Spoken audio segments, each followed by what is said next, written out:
आज के इस वीडियो में प्रीवियस ईयर के क्वेश्चंस के पार्ट 3 को कवर करेंगे। तो चलिए शुरू करते हैं। Square of which of the following number will have 6 at unit place. निम्नलिखित में से किस संख्या के वर्ग में इकाई के स्थान पर 6 होगा। तो देखिए, तो यहाँ पे मैं आपको बता दूं कि यहाँ पे यूनिट डिजिट का बात हुआ है, यूनिट प्लेस का बात हुआ है, तो इसीलिए हमें पूरे का वर्ग यानी स्क्वायर नहीं निकालना है। तो सभी का आप यूनिट का स्क्वायर निकाल दीजिए। तो 8 का क्या हो जाएगा, तो 8 का हो जाएगा 88 64। तो इसका यूनिट प्लेस क्या है, 4 है। उसके बाद अब ये देखिए 4 का हमें निकाल देते हैं। तो 4 का क्या हो जाएगा, तो ये 4 चक 16 हो जाएगा और इसका यूनिट प्लेस क्या है, तो 6 है। उसके बाद अब ये 2 का निकाल दीजिए। तो 2 का 4, इसका यूनिट प्लेस तो 4 ही हो जाएगा। उसके बाद देखिए 5 का निकाल दीजिए। तो 5 का क्या हो जाएगा, 5 25, यानी कि 5 का यूनिट प्लेस क्या है, तो 5। तो यहाँ पे पूछा गया है कि निम्नलिखित में से किस संख्या के वर्ग में इकाई के स्थान पर 6 होगा। तो देखिए अब यहाँ पे यानी कि 24 जो है,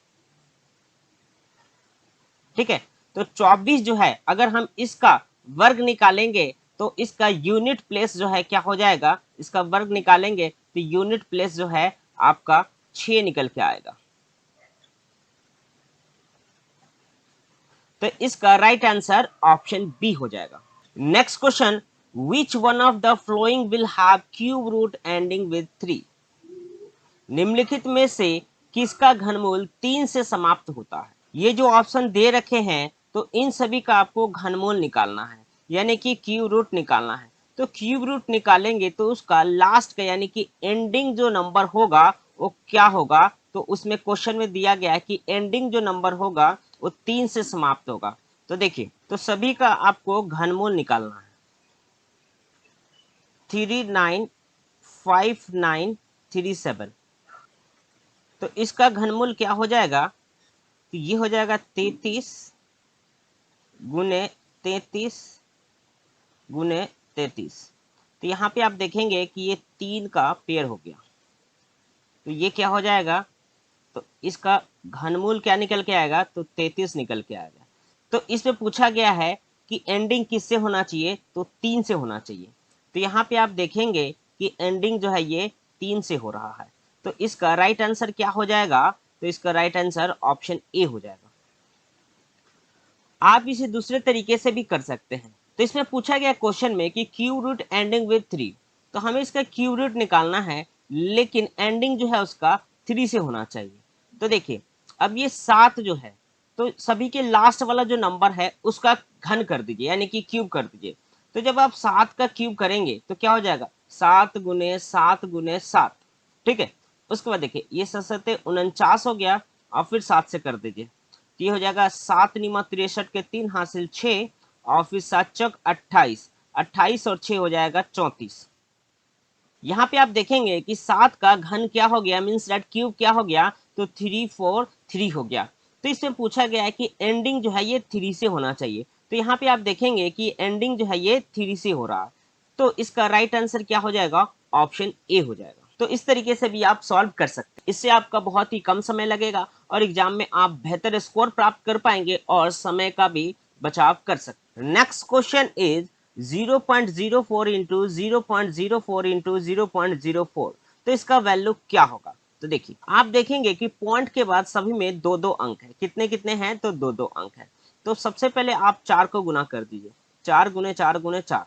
तो देखिए 4 चक 16 और 16 चके 64, आपको यहाँ पे 64 लिख देना है।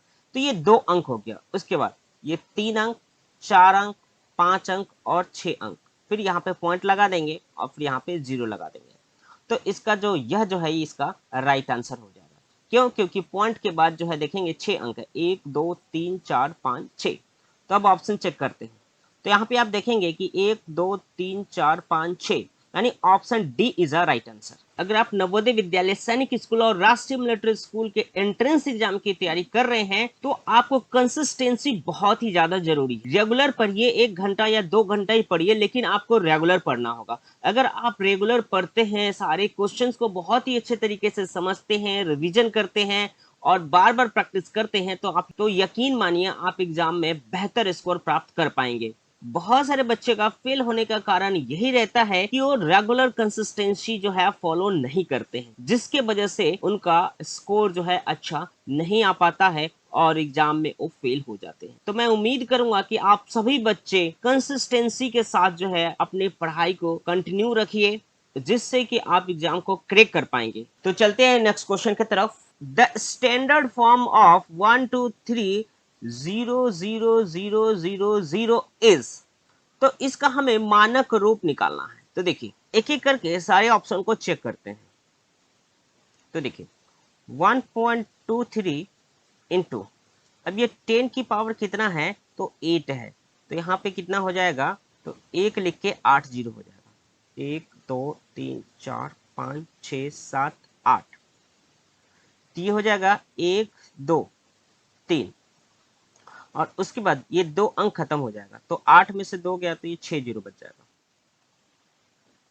तो ये देखिए कि 123 और 6 जीरो है, जो कि यहाँ पे आप देखेंगे कि 123 के बाद जो है 5 जीरो है, तो ये बिल्कुल नहीं हो। अब ऑप्शन बी को चेक करते हैं।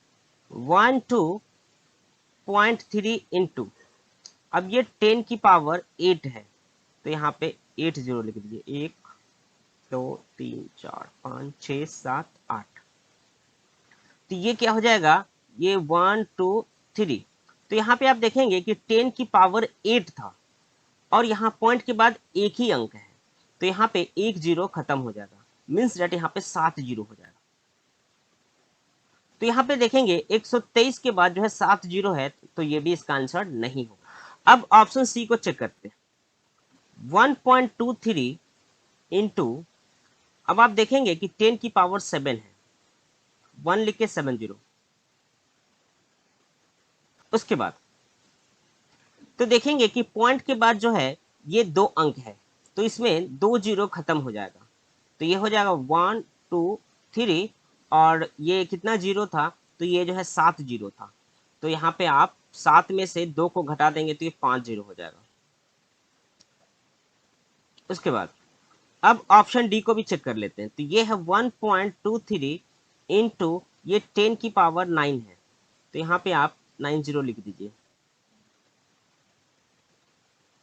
फिर क्या हो जाएगा, तो यहाँ पे आप देखेंगे कि ये 2 अंक है पॉइंट के बाद, तो 2 जीरो खत्म हो जाएगा, तो ये हो जाएगा 1 2 3, और उसके बाद जो है कितना जीरो, तो 7 जीरो, तो 1 2 3 4 5 6 7, तो यहाँ पे आप देखेंगे कि ये 7 जीरो हो रहा है।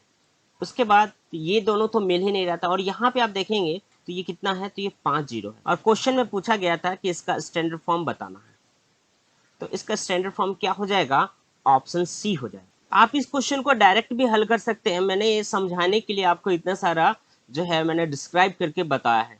आप जो है इसे डायरेक्ट कर सकते हैं। यहाँ पे आप देखेंगे कि ये 123 के बाद जो है 5 डी, 123 के बाद जो है 5 जीरो है।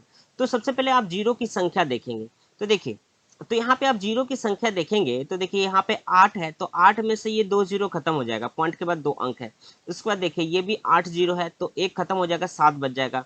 यहाँ पे आप देखेंगे कि ये 10 की पावर 7 है, यानी कि 7 जीरो है, तो 7 जीरो में यहाँ पे देखें पॉइंट के बाद 2 अंक है, तो 2 जीरो खत्म हो जाएगा, तो मतलब क्या 5 जीरो ही बचेगा। तो इसका देखेंगे कि 123 के बाद जो है 5 जीरो, तो इसका राइट आंसर ऑप्शन सी हो जाएगा। Next question is z into Z square की पावर -4। तो देखेंगे यहाँ पे कि क्वेश्चन कुछ इस प्रकार लिखा हुआ है, z इंटू जेड स्क्वायर की पावर -4 है।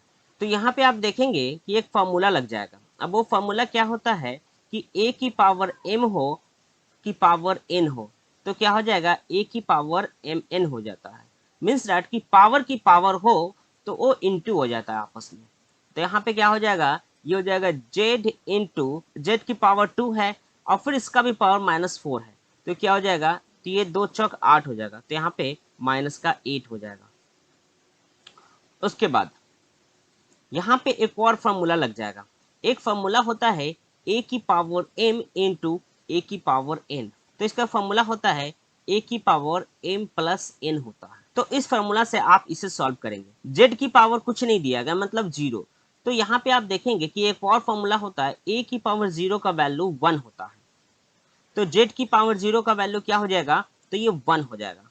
तो देखिए, तो z का पावर क्या हो जाएगा, ये 1 हो गया, तो 1 प्लस माइनस का 8 हो जाएगा।